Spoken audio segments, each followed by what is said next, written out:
소중한 나 무한 행복!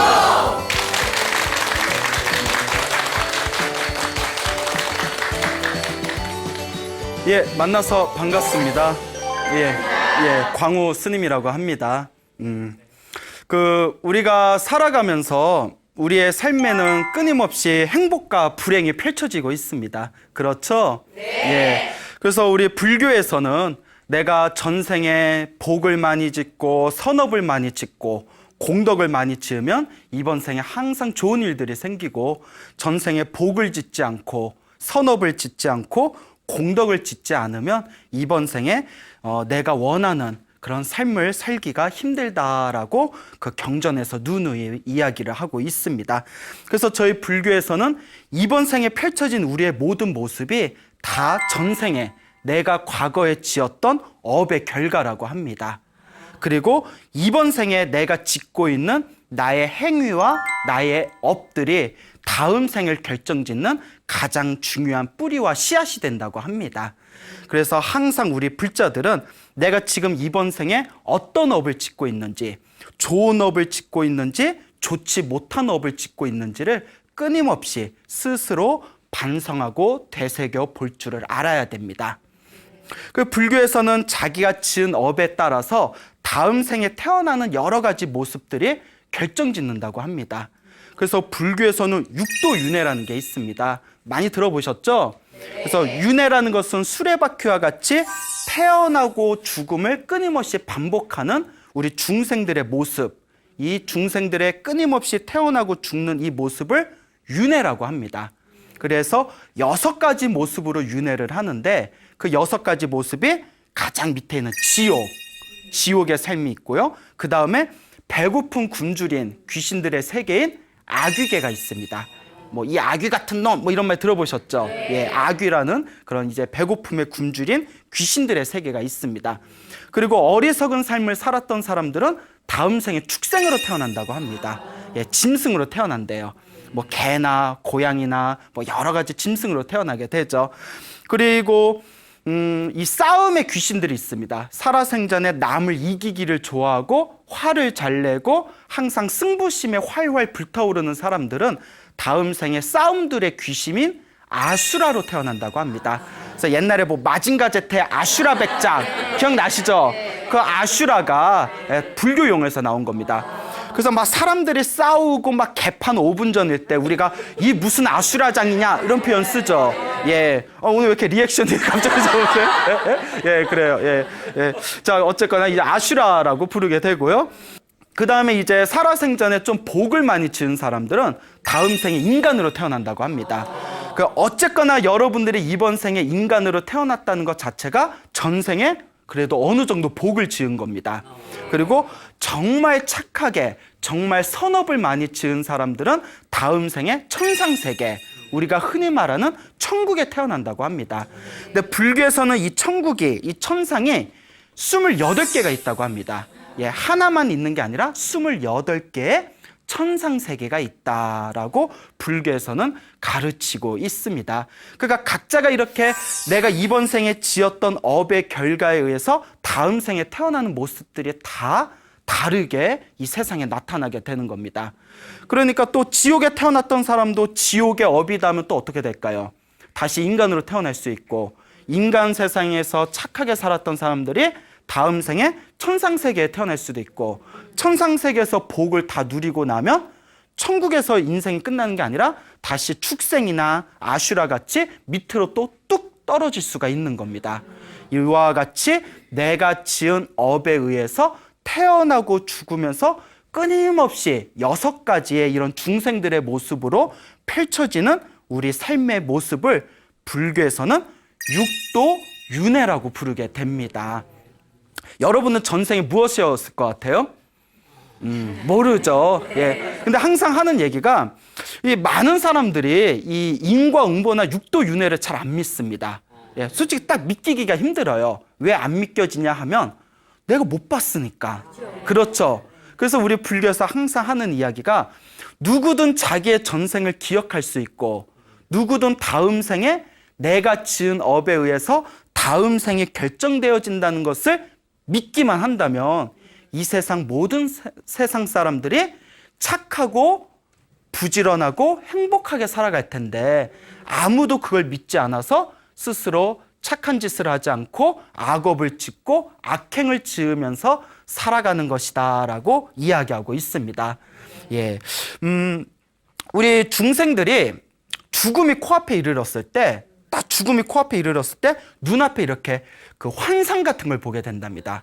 그래서 여러분 이렇게 돌아가시는 분들 보면 뭐 돌아가시면 뭐가 보인다 이런 말씀하신 분도 있고 또 죽었다 살아난 사람들이 있습니다. 그래서 서양에서 어느 그 학자들이 죽었다가 깨어난 사람들, 분명히 의학적으로 숨이 끊겼는데 뭐 5분 후나 10분 후에 갑자기 살아난 사람들을 딱 그 자기 죽은 동안에 의식이 끊긴 동안에 무엇을 경험했는지를 이렇게 통계를 냈는데 다들 저마다 자신들만의 환상을 봤다고 합니다.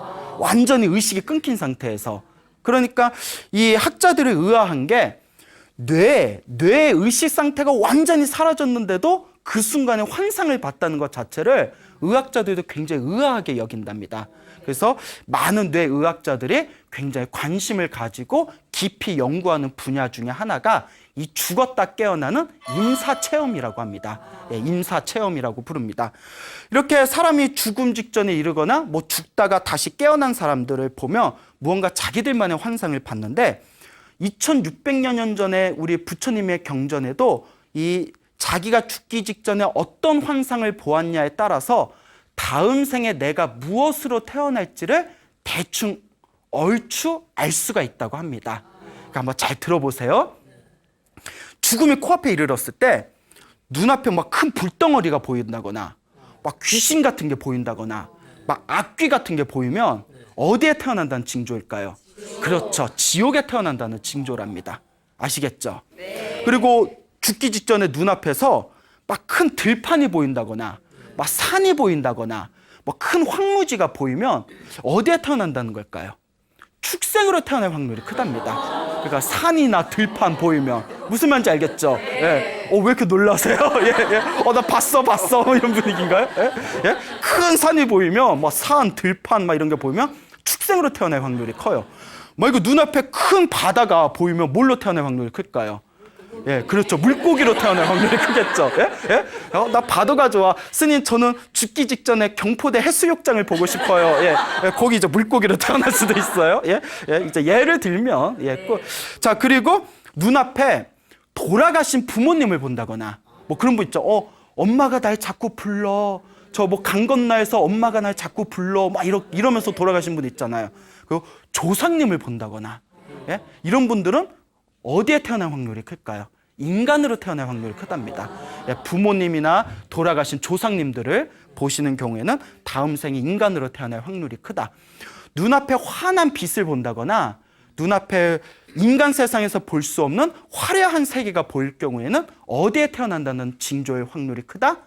그렇죠. 하늘 세계에 태어날 확률이 크다. 그리고 죽기 전에 연불 소리가 들린다거나 하늘에서 뭐 부처님의 법문 소리가 들린다거나 죽기 직전에 눈앞에서 부처님이나 보살님의 모습이 보이면 다음 생에 부처님이 계신 불국토에 태어날 확률이 크답니다. 예. 그러니까 이런 게 이제 경전들에 다 나옵니다. 실제로 제 주변에 이렇게 돌아가신 분들, 어르신들 옆에서 임종하실 때 옆에서 이렇게 지켜보신 분들 이야기를 들어보면 어떤 분은 막 소리를 지르면서 막 손발을 막 허우적거리다가 돌아가신 분들도 계시고, 그렇죠. 그리고 어떤 분은 눈을 감지 못하고 눈을 뜬 채 돌아가신 분도 계십니다. 이런 분들은 좀 죄송스러운 얘기지만 좀 안 좋은 곳에 태어났을 확률이 좀 크다. 예, 무슨 말인지 알겠죠?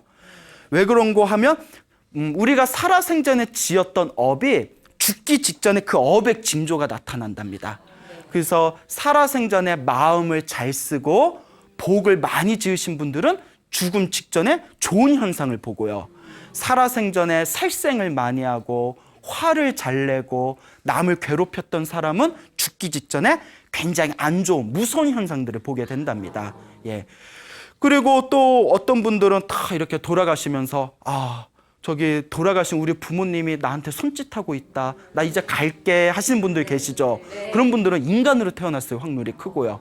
또 어떤 분은 다 눈을 감으면서 나무아미타불 나무아미타불 연불 하시면서 부처님이 나를 부르시는구나, 나는 부처님 저 빛을 따라 나는 이제 떠나겠다 하시는 분들은 정말 부처님이 계신 국토에 태어날 수 있을 확률이 크죠. 예. 그러니까 여러분들은 다음 생에 어디에 태어나고 싶으세요? 천상? 그래요. 천상에 태어나도 영원한 삶이 아닌데, 예, 그래도 좀 누리고 싶은 게 있으시구나. 예.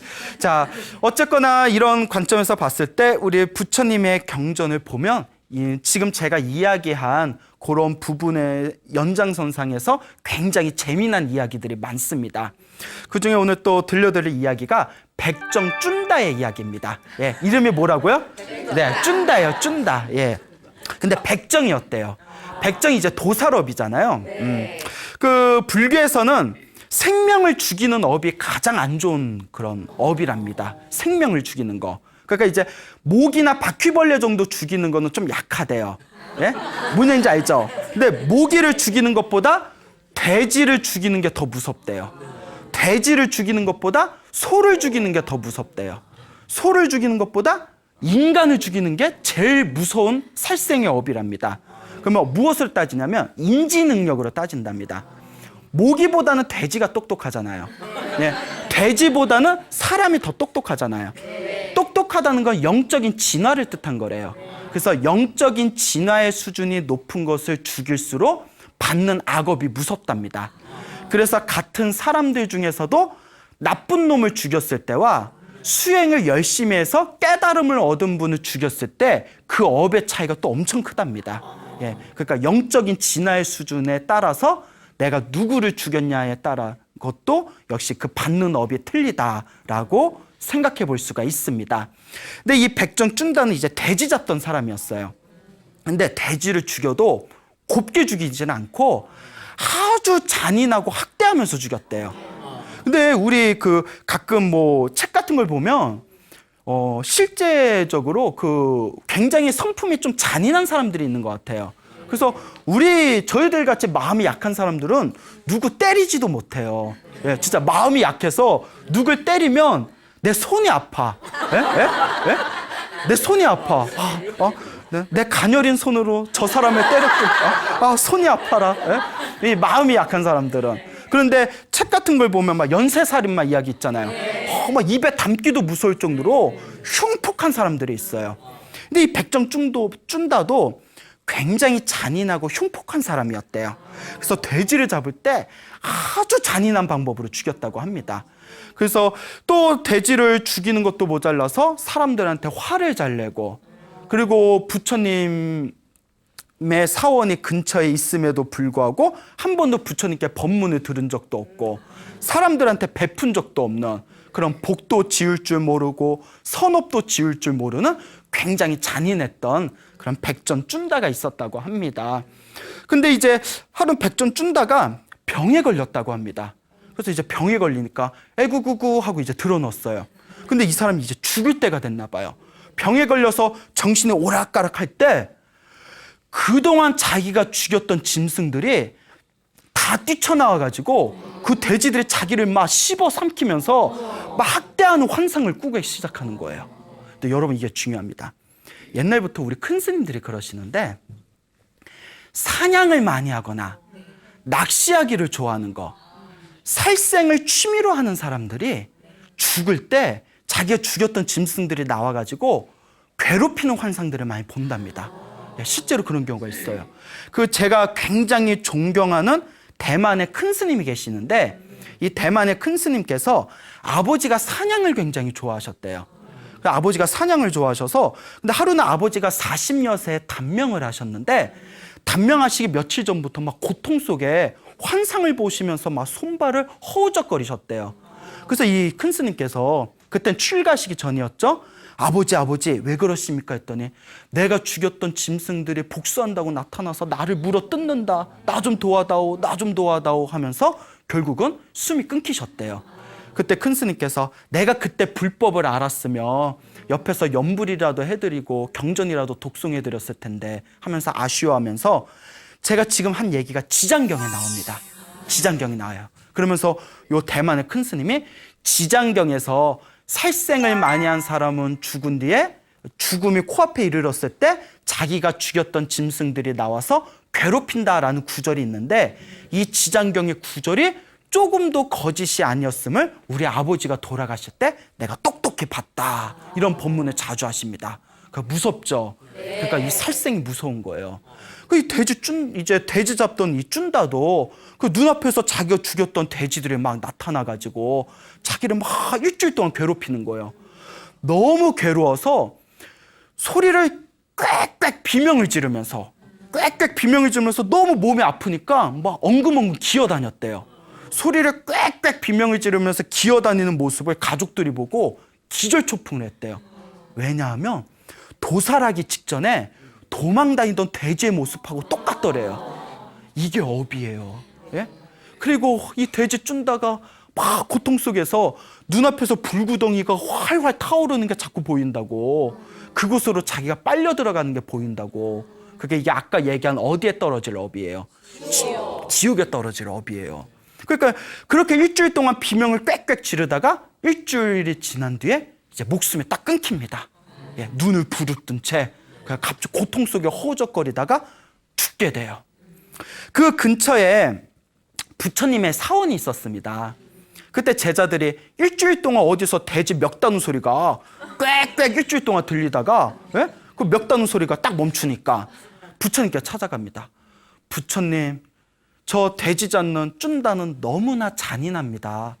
일주일 동안 어떻게 24시간 쉬지 않고 저렇게 돼지를 죽일 수가 있단 말입니까? 그때 부처님께서 가만히 계시다가, 제자들아, 저 일주일 동안 들리던 저 돼지의 비명소리는 돼지가 아니라 쭌다의 목소리였다라고 하시는 거예요. 일주일 동안. 그 부처님은 다 보고 계시는 거죠. 신통력으로. 거룩하신 세존이시여, 그것은 왜 그런 겁니까? 백정 쭌다가 살아생전에 너무나 살생의 악업을 많이 지었기 때문에 죽기 직전에 그 업을 받은 것이다. 하지만 더 안타까운 것은 죽은 뒤에 아비지옥에 떨어져서 지옥에서 오랫동안 더 큰, 더 무서운 고통을 받아야 되니 그것이 더 안타까운 일이다 라고 법문을 하셨다고 합니다. 예? 그럼 우리는 이런 생각을 해볼 수가 있어요. 부처님께서 그 소리를 다 듣고 쭌다의 괴로움을 다 아셨는데도 왜 부처님이 가서 도와주지 않았을까요? 그렇죠? 부처님은 자비로운 분인데 왜 고통받는 중생을 코앞에 다 뻔히 알고 계시면서도 왜 도와주지 않으셨을까? 여기에 불교의 중요한 비밀이 있습니다. 내 업은 누가 받는다? 내가 받는다. 예?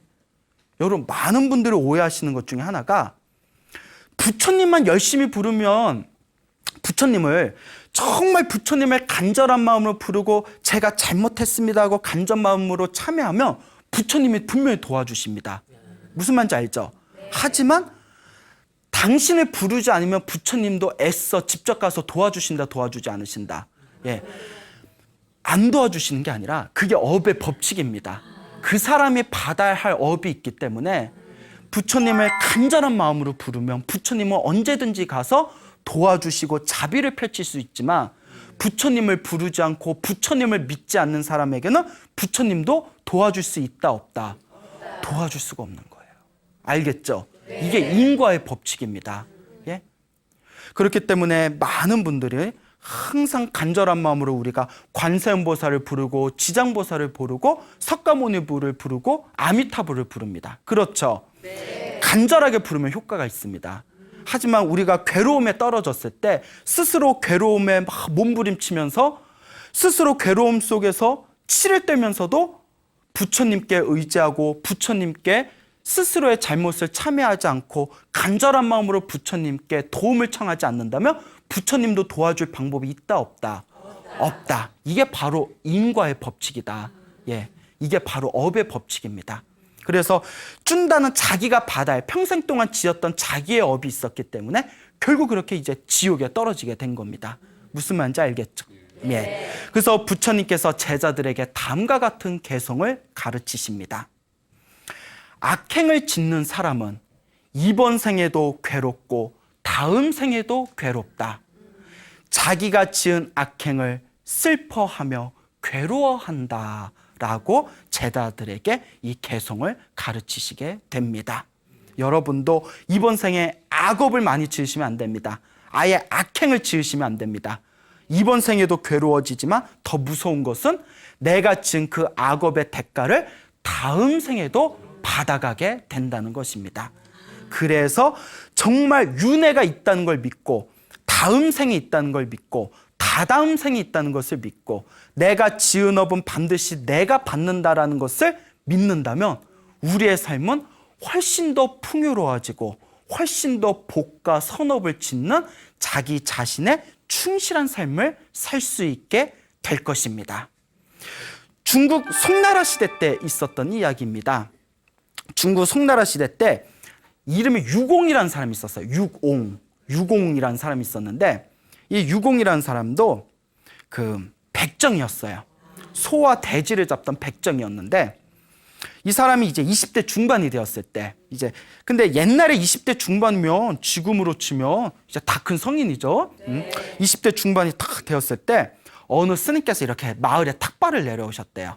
그래서 이제 탁발을 나오셔서 이렇게 쌀을 받아가시다가 이 유공의 도사라는 도살집 앞에 다 멈추고 다 한탄을 하는 겁니다. 아, 이 업을 어찌할꼬, 이 업을 어찌할꼬. 그러니까 유공이 다 나오면서 스님한테 인사를 드리면서 스님 왜 그러십니까? 자네가 이렇게 손에 피를 묻히면서 수많은 중생들에게 살생을 하고 수많은 중생을 죽였으니 자네는 다음 생에도 똑같은 짐승으로 태어나서 똑같은 방법으로 온몸이 갈기갈기 찢기게 될 것이다. 그리고 그 원한이 서로 끊이지 않고 그 원한을 서로 갚다 보면 수없는 생이 지난 뒤에도 이 원한은 갚을 길이 없을 것이다.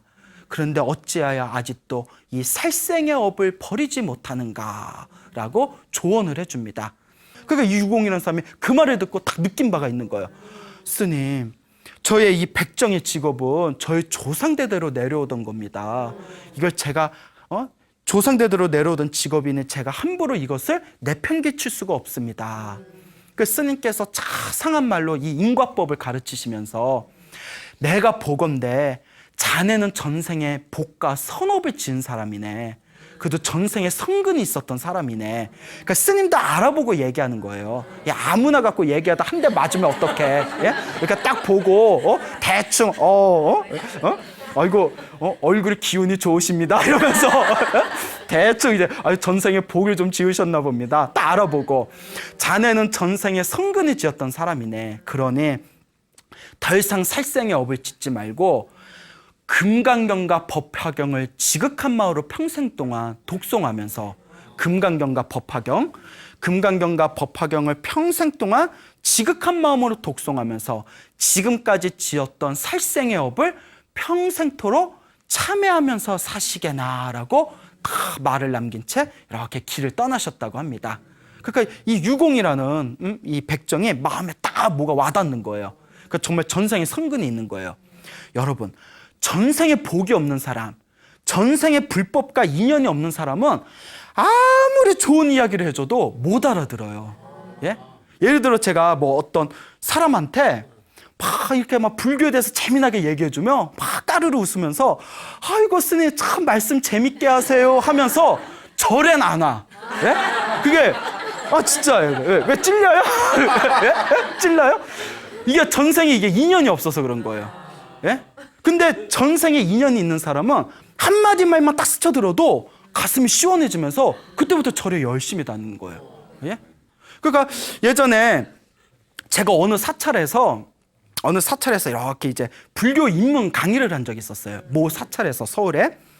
근데 그때 어느 불자분이, 어느 보살님이 이렇게 그 절에 놀러 왔다가 저서 뭐 떠드는 소리가 들리길래 스님이 말씀 재밌게 하나 하고 뒤에 가서 이렇게 청강을 하다가 너무 재밌어가지고 그 자리에서 이제 불교 입문을 이제 접수를 했대요. 접수를 하고 전혀 불교에 관심이 없는 상태에서 그냥 스님이 이야기하는 게 너무 재밌어서 불교 입문 졸업하고 그 다음에 뭐 경전반 졸업하고 그 다음에 뭐 불대 들어가고 막 경전 공부 계속 하다가 완전히 새로운 불자로 거듭난 거예요.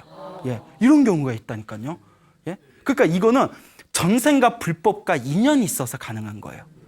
무슨 말인지 알겠죠? 예? 그 인연이 없으면 아무리 떠들어도 알아들어요, 못 알아들어요? 못 알아들어요. 전생에 인연이 있는 사람은 조금만 얘기해도 알아들어요, 못 알아들어요? 알아들어요. 그러면 인연이 없는 사람한테 떠들 필요 있어요, 없어요? 그래도 있어요. 있어요. 예? 예? 아니 못 알아듣는 거 알면서도 떠드는 이유가 뭐냐? 내가 지금 이야기해주면 이것이 인연이 돼요.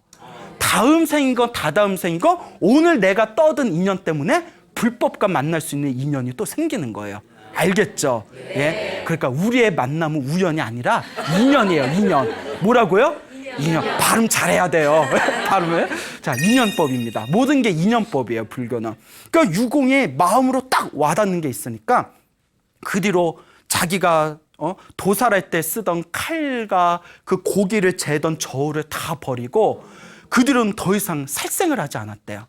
그리고 자기가 알고 있는 그 화공한테 부탁을 해서 그 큰 이제 그 액자, 거의 액자에다가 거기 종이에 이제 저기 가운데는 아미타 부처님을 모시고 양쪽에는 관세음보살님과 대세지보살님을 딱 그려 넣은 뒤에 자기 집안의 벽에다 붙여놓고 매일매일 거기서 절을 하면서 금강경과 법화경을 지극한 마음으로 독송하였다고 합니다. 예?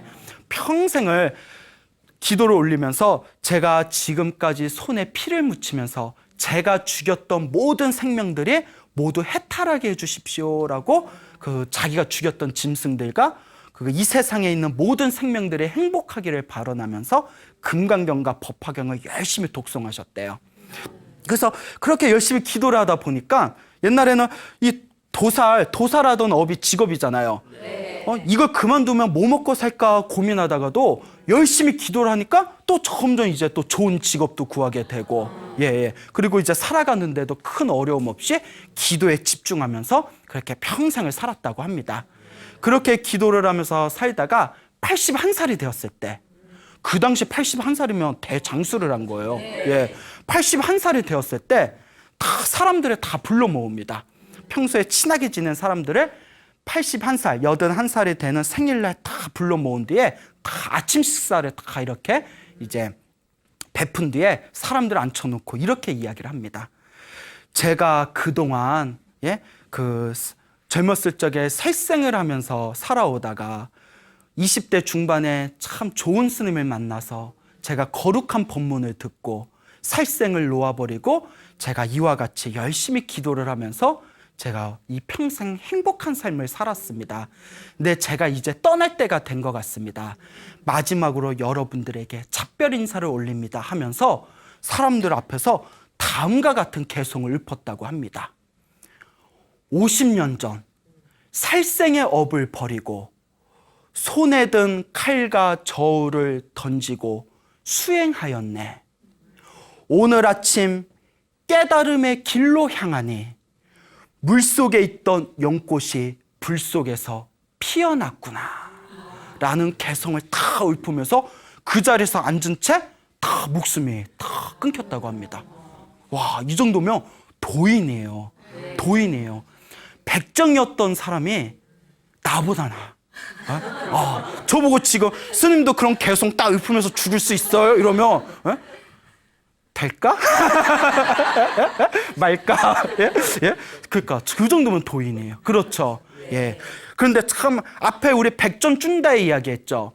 백정준다는 전생에 성근이 없어서 복이 없어서 그런 좋은 부처님의 법문을 들을 수 있는 기회를 놓쳤고, 우리 그 유공거사는 비록 젊은 나이에 백정이었지만 그 전생에 선업과 복이 있어서 좋은 스님을 만나 좋은 법문을 듣고 자신의 악업을 고친 뒤에 그 죽음에 이르러서도 자유자재한 그런 어떤 도인의 그런 거룩한 모습을 우리 중생들에게 보여줬구나라는 것을 생각할 때, 이 인연법이 이렇게 소중한 것이구나. 누군가의 만남이라는 이 인연의 가르침이 참으로 수승하고 소중한 것이구나라는 것을 우리가 다시 한번 되새겨 봐야 됩니다. 그래서 우리가 만나는 수많은 인연은 부모 인연도 있고 부부 인연도 있고 친구 인연도 있지만 그중에서 가장 소중한 인연은 불법을 만나는 인연입니다. 유공이 불법을 만나지 못했더라면 과연 유공이 구제받을 수 있었겠습니까? 만약에 백정준다가 일찍이 부처님의 법문을 찾아가서 듣고 마음으로 겸손하게 받아들였더라면 분명히 백정준다의 운명도 바뀌었을 겁니다. 이와 같이 불법과 만날 수 있는 인연은 참으로 소중한 인연입니다. 근데 우리 불자분들은 내가 이번 생에 불법을 만난 것은 전생에 내가 정말 소중한 인연이 있었기 때문에, 전생에 내가 복을 짓고 선업을 짓고 공덕을 지은 것이 있었기 때문에 이번 생에 내가 불법을 만났구나.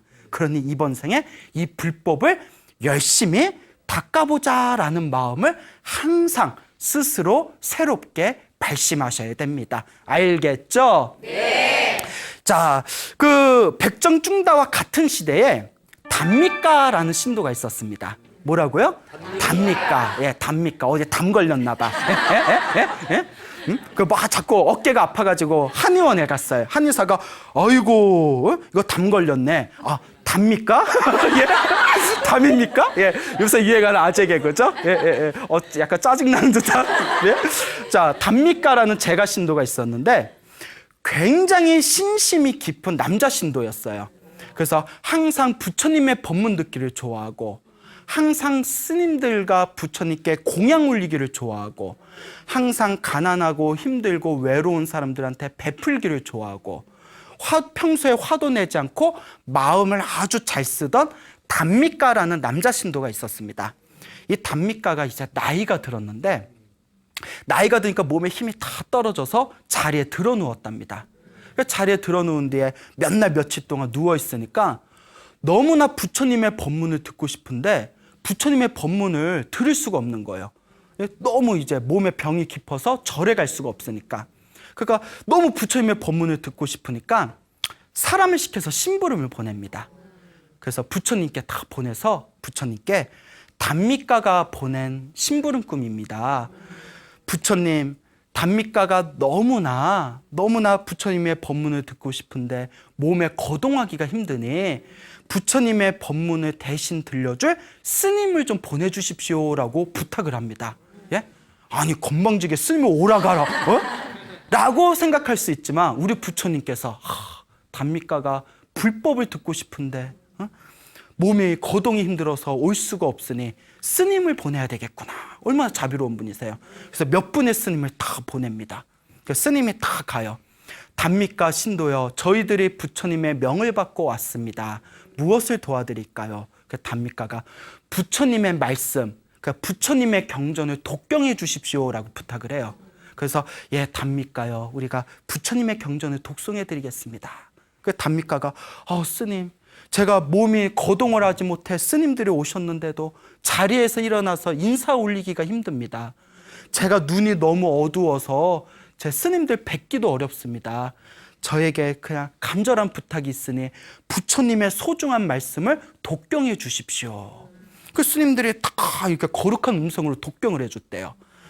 여시아문 일시불 제사위고 기수고 고도건 하면서 뭔 뜻인지 모르죠? 하여튼 부처님의 경전에 다 이렇게 독경을 하면 드리니까 단미가가 막 환희심이 나는 거예요. 부처님, 그토록 듣고 싶었던 부처님의 법문을 다 들으면서 부처님의 법문을 듣다가 순간 눈앞에서 환상을 보게 됩니다. 환상을 봐요. 눈앞에서 황금마차들이 내려오는 환상을 보게 돼요. 여러분, 하늘 세계가 몇 개가 있다고 그랬죠? 28개가 있다죠. 28개에서 밑에서 6세상이 있어요. 밑에서 6개. 밑에서 천상세계 밑에서 6개의 천상세계에서 각자 황금마차를 보내서 단미가를 우리 천상세계로 데려와라 해가지고 6개 황금마차가 내려옵니다. 와, 황금마차. 예? 예? 지금 보내면 뭐 황금 롤스레이스라는 거, 예? 그런 거 다 황금마차가 내려와요. 근데 이건 누구 눈에만 보여요? 단미가. 그러니까 아까 얘기했죠. 죽음 직전에 눈앞에 보이는 환상들이 있다고. 그래서 황금마차가 내려와서 그 6명의 천신들이, 황금마차의 6명의 마부들이 서로 단미가요, 우리 마차에 타십시오. 아닙니다, 우리 마차에 타십시오 하면서 서로 모셔가려고 뭐 호객 행위를 벌이네. 예? 예? 뭐 대리운전이야? 예? 예? 그러니까 우리 쪽에 타십시오, 우리 쪽에 타십시오 이러니까 단미가가 순간 너무나 우리 같으면 아까 천상계에 태어나고 싶어요 하신 분들 계셨죠? 야, 이게 웬 떡이야 하고 후다닥 탈 텐데, 단미가는 신심이 너무 깊은 거예요. 멈추시오, 멈추시오 하는 거예요. 스님들의 독경 소리가 들리지 않습니다. 야, 대단하죠? 예? 천상계 모셔가려고 하는데 멈추시오. 스님들의 독경을 들어야 되니까 멈추시오, 멈추시오 하니까 스님들 경 있다가 멈춰요? 이럴 때 그만 읽을까요? 예? 예? 이제 그만 읽어도 돼요? 아유, 목 칼칼했는데. 예? 예? 뭐 그러진 않으셨겠지만, 예? 그만 읽을까요? 하더니 단미가가 멈추시오, 멈추시오라는 말을 오해해서, 자, 여기서 멈추라니까 우리 그만 돌아갑시다 해가지고 절로 돌아갔답니다. 그러니까 환상에 빠져있는 단미가는 그냥 멈추시오, 멈추시오 하고 스님들이 돌아가니까 옆에 있던 아들하고 딸들이 우리 아버지가 헛소리를 하시네. 우리 아버지가 정신을 잃어버리셨네. 불쌍해서 어떻게 하고 막 울고 있는 거예요. 예? 예? 막 치매 걸렸을까 봐. 불쌍해서 어떻게 우리 아버지 하고 울고 있는데 이제 단미가가 환상에서 깹니다. 그 자식들이 뭐 엉엉 울고 있으니까 너희들은 왜 울고 있냐? 그리고 독경해 주던 스님들은 어디 가셨냐라고 물어보는 거예요. 아버지가 아까 막 멈추시오, 멈추시오. 스님들 독경 소리 듣기 싫다고 멈추시오 해가지고 스님들은 돌아가셨고 저희들은 아버지가 헛소리하는 거 너무나 가슴이 아파가지고 눈물을 흘리고 있었던 겁니다. 했더니 단미가가 사태를 짐작하고 아들아, 딸들아, 울지 말아라. 예? 눈물을 거둬라.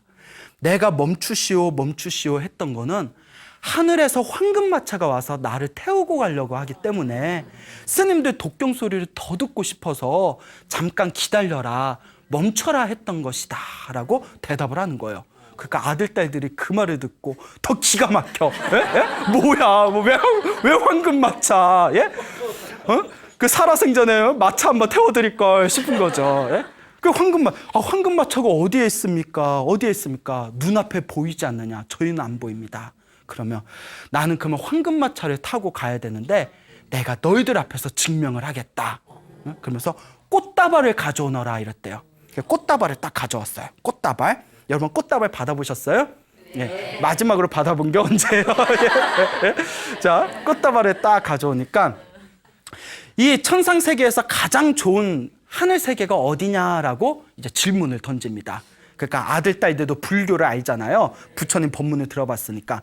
수많은 천상세계가 있지만 천상세계 중에서 미래의 부처님으로 오실 미륵보살님이 계신 도솔천이 가장 좋은 하늘세계가 아니겠습니까?